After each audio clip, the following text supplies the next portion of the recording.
विधानसभा में मॉनसून सत्र का आयोजन चल रहा है और दूसरे दिन भी जेपीएससी और जेसीसी को मुद्दे को लेकर जो है सो विधानसभा में लगातार हंगामा देखने को मिल रहा है। कई बार विधानसभा को स्थगित भी करने का काम किया गया। इस मौके पर छात्र नेता जयराम महतो ने साफ तौर पर कहा कि सरकार को छात्रों से बात करनी चाहिए, उनका धरना और अनशन जो है सो तोड़वाने का काम करना चाहिए, क्योंकि लंबा समय हो चुका है और छात्रों की तबीयत बिगड़ने लगी है। सरकार को जल्द से जल्द वार्ता कर एक समाधान निकालना चाहिए। मौके पर क्या कुछ कहा, आइए आपको सुनाते हैं। यह दुर्भाग्यपूर्ण है।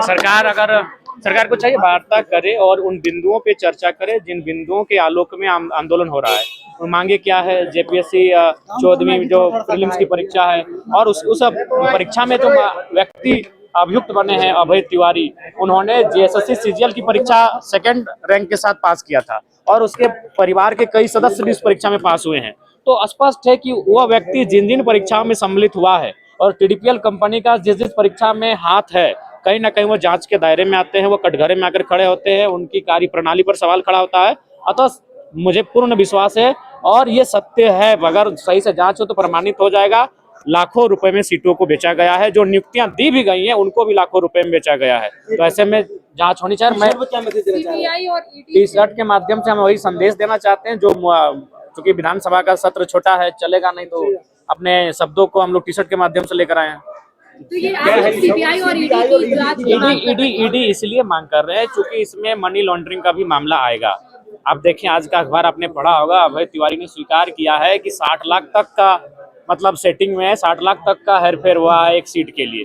तो ऐसे में 60 लाख रुपए तो मामूली रकम नहीं है, एक सीट तो था नहीं, इसमें अरबों रुपए आएंगे। तो उस अरबों रुपए की जब बात आएगी तो मुझे लगता है वहाँ ईडी का भी रोल होगा। तो सीआईडी से भरोसा नहीं है क्या? देखिए, सीआईडी की जांच तो सीआईडी ने तो जांच किया था सीजीएल का, उसके बाद तो क्लीन चिट दे दिया गया था।